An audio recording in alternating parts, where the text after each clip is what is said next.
Et si je vous disais que Lewis Hamilton a perdu une victoire presque certaine au GP d'Italie, non pas par manque de vitesse, mais à cause d'une décision stratégique qui a pu coûter cher à Ferrari. Le septuple champion du monde a franchi la ligne d'arrivée en 6e position à Monza, mais les circonstances derrière ce résultat révèlent bien plus que ce que les chiffres montrent. En fait, cette course pourrait avoir été le tournant qui définira si Hamilton pourra se battre pour des victoires en 2025 ou s'il continuera à être simplement un acteur secondaire dans la lutte pour les titres. Hamilton s'est élancé de la 10e position en raison d'une pénalité de 5 places sur la grille. Mais sa performance initiale a été tout simplement spectaculaire. Le pilote britannique a pris un si bon départ qu'il a dû lever le pied de l'accélérateur pour éviter un accident. J'ai pris un très bon départ. J'ai dû lever le pied juste après le départ parce que c'était un si bon départ, a révélé Hamilton après la course. En quelques minutes, il grimpait déjà les positions et s'approchait dangereusement de George Russell, son ancien coéquipier chez Mercedes. L'ironie de la situation était évidente. Hamilton était plus rapide dans la Ferrari que Russell dans la voiture que Hamilton lui-même avait dominée pendant des années. C'est ici que commence la partie intéressante de l'histoire. Hamilton a réussi à se rapprocher à seulement 1,5 secondes de Russell pendant le premier relais, une distance qui plaçait le Britannique dans la zone d'attaque. Ferrari avait une opportunité en or entre les mains, faire l'undercut à Russell et potentiellement assurer la 5e place pour Hamilton. Mais la stratégie choisie par l'écurie italienne était complètement différente. Et c'est là que la situation devient encore plus intrigante. Fred Vasseur, le directeur de Ferrari, a parié sur un coup risqué qui a divisé les opinions au sein même de l'équipe. Au lieu de faire rentrer Hamilton au stand avant Russell, l'équipe a décidé de prolonger le relais du septuple champion, pariant que la dégradation des pneus serait suffisamment importante pour donner un avantage au pilote Ferrari en fin de course. C'était un pari basé sur l'expérience et les données historiques de Monza, où traditionnellement les pneus souffrent d'une usure plus importante en raison des vitesses élevées et des freinages brutaux avant les chicanes. Le problème est que 2025 n'a pas été une année traditionnelle à Monza.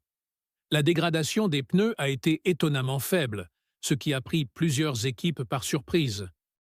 Russell a réussi à s'arrêter plus tôt, passer aux composés durs et maintenir un rythme compétitif jusqu'à la fin. Lorsque Hamilton s'est finalement arrêté au 38e tour, il était déjà trop tard. L'avantage que Ferrari espérait conquérir n'existait tout simplement pas.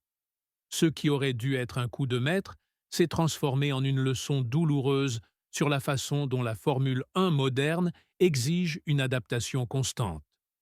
Nous avons pris un risque en prolongeant le relais, pour essayer d'avoir un avantage de pneus à la fin, mais la dégradation était très faible et cela n'a pas fonctionné, a admis Vasseur après la course.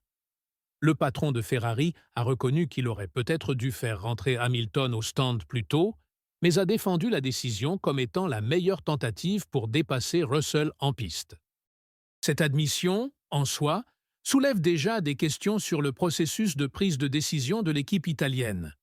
Mais voici la question qui dérange vraiment. Hamilton a terminé à seulement 4,5 secondes de Russell. Si l'on considère que le Britannique n'était qu'à 1,5 seconde avant les arrêts au stand, il est raisonnable de supposer qu'un undercut bien exécuté aurait pu inverser les positions. Hamilton lui-même a été direct. Je pense que j'aurais pu obtenir la 5e place aujourd'hui. J'étais à 1,5 seconde derrière George. Nous aurions pu essayer de lui faire l'undercut. Nous avons manqué cette opportunité. La frustration dans la voix du septuple champion était palpable. La frustration de Hamilton est compréhensible, surtout si l'on considère qu'il s'agissait de l'une de ses meilleures performances depuis son arrivée chez Ferrari. Le pilote était clairement au rythme de Charles Leclerc pendant tout le week-end, ce qui n'a pas toujours été le cas lors des premières courses de la saison. Vasseur a même souligné que l'énergie qu'il a reçue des tifosi le mercredi et le jeudi à Milan était quelque chose de très spécial pour lui, suggérant que l'environnement italien commence enfin à faire effet sur le septuple champion. Pour la première fois depuis qu'il a revêtu le rouge Ferrari, Hamilton semblait vraiment chez lui. Mais cette opportunité manquée à Monza pourrait avoir des conséquences qui vont au-delà d'une simple position sur le podium. Avec Leclerc terminant 4e, l'écart entre les deux pilotes Ferrari au championnat est maintenant de 46 points. Chaque point perdu à ce stade de la saison peut être décisif dans la lutte interne de l'équipe et dans la définition des stratégies futures. Plus inquiétant encore est le fait que des opportunités comme celle-ci peuvent ne pas apparaître fréquemment pour Hamilton à ce stade de sa carrière. Ce qui ressort le plus dans cette histoire, c'est comment une décision stratégique peut complètement changer le résultat d'un pilote. Hamilton a montré de la vitesse, du racecraft et de l'adaptation à la voiture Ferrari, des éléments qui étaient remis en question en début de saison. Le départ spectaculaire, la progression constante durant le premier relais et le rythme compétitif ont prouvé que le septuple champion trouve enfin sa place dans l'écurie italienne. La question qui demeure est de savoir si Ferrari est à la hauteur du pilote qu'elle a recruté. Vasseur a tenté de minimiser l'erreur en admettant que, peut-être que si je devais le refaire, j'aurais peut-être mis Lewis au stand un peu plus tôt, mais a défendu la stratégie comme la meilleure option pour essayer quelque chose de différent. C'est une explication compréhensible d'un point de vue technique, mais qui n'atténue pas le sentiment d'une opportunité gâchée. Pour un pilote qui a déjà tout conquis en Formule 1, chaque chance de victoire devient encore plus précieuse.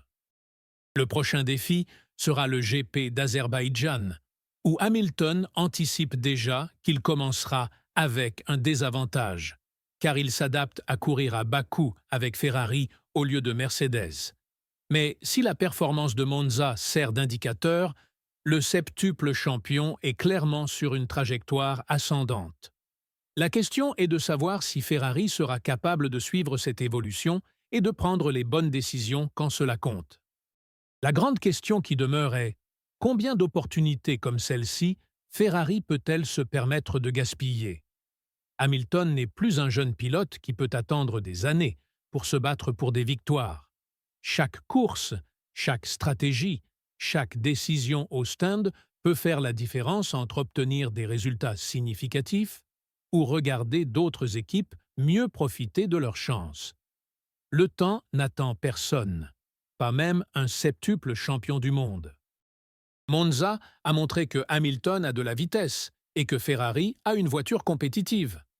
Reste à savoir si l'équipe sera capable de transformer ce potentiel en résultats concrets ou si elle continuera à laisser échapper des points précieux en raison de décisions stratégiques discutables. Qu'en pensez-vous? Ferrari gaspille-t-elle le talent de Hamilton ou s'agit-il simplement des douleurs typiques d'adaptation entre pilote et équipe? Laissez votre opinion dans les commentaires et n'oubliez pas de vous abonner à la chaîne pour ne manquer aucune analyse des coulisses de la Formule 1.